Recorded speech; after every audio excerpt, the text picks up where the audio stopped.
Silver Crown by Robert C. O'Brien, Chapter 2, I Need Help.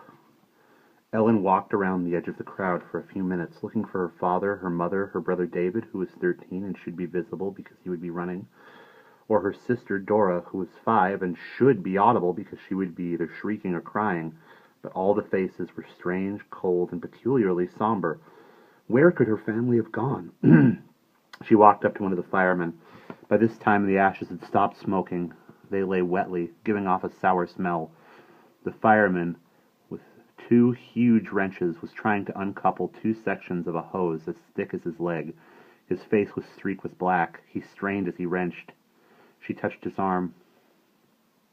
"Excuse me," she said. "I can't find my family. Do you know where they are?" He looked up briefly. "Kid," he said, "I don't know your family. How would I know where they are?" "Maybe they're home in bed." "But I live here," Ellen said. "Kid," said the fireman, "nobody lives here. Not anymore. Burned down so fast they never knew what happened. They'll be lucky if they find some bones, I tell you that. You go on to your own house. I got work to do."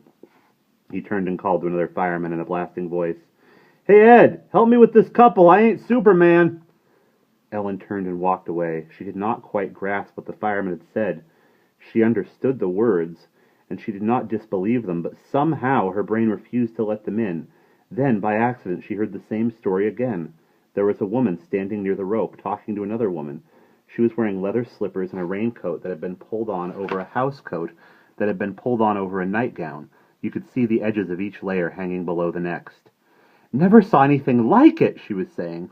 "I was putting coffee in the pot, and I looked out, and the house was standing there. I turned the coffee on, looked out again, maybe 3 minutes, and it was gone. Just a lot of fire and smoke, as if it blew up, only no noise." She turned her head, and Ellen lost a few words. Then she turned back. "Just a few days ago. I never even learned their name. There were 3 or 4 kids. Nobody got out. Nobody could have." Ellen walked away and sat down on the curb a little way from the crowd. She did not cry. She did not speak or even move. She sat still for about 10 minutes. And she may have been thinking, or she may not. Then she got up and walked quietly back to the rope, keeping as far away from people as she could, as if she were afraid of being recognized. The crowd was thinning now. Spectators were still arriving, but more were leaving.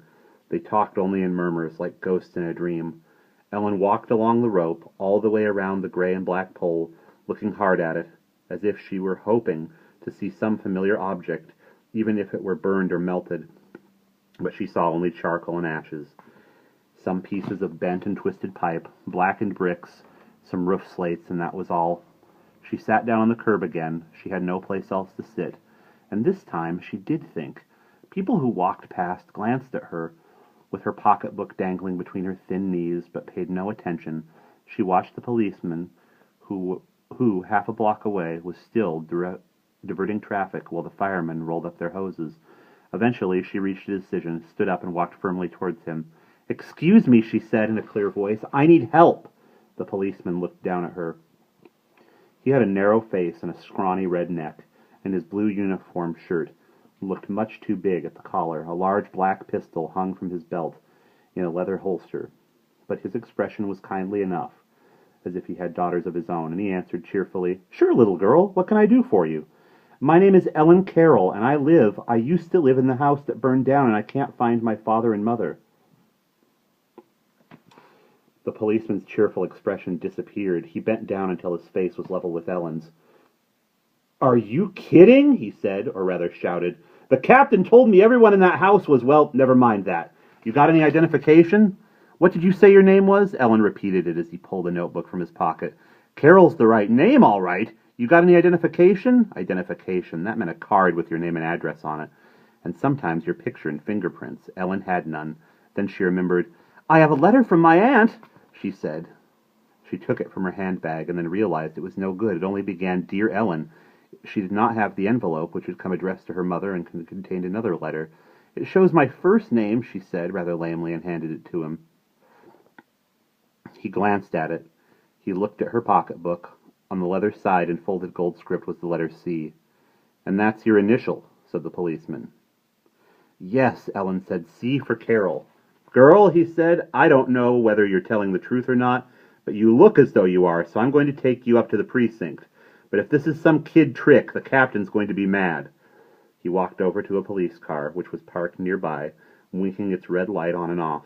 There was another policeman sitting in it. They had a short conference, and then the first policeman, whose name was Officer Drogue, came back. He has to stay here with the radio, indicating the other policeman, so we'll walk to the precinct, all right? It's not very far. Ellen nodded, and they set off down the sidewalk side by side.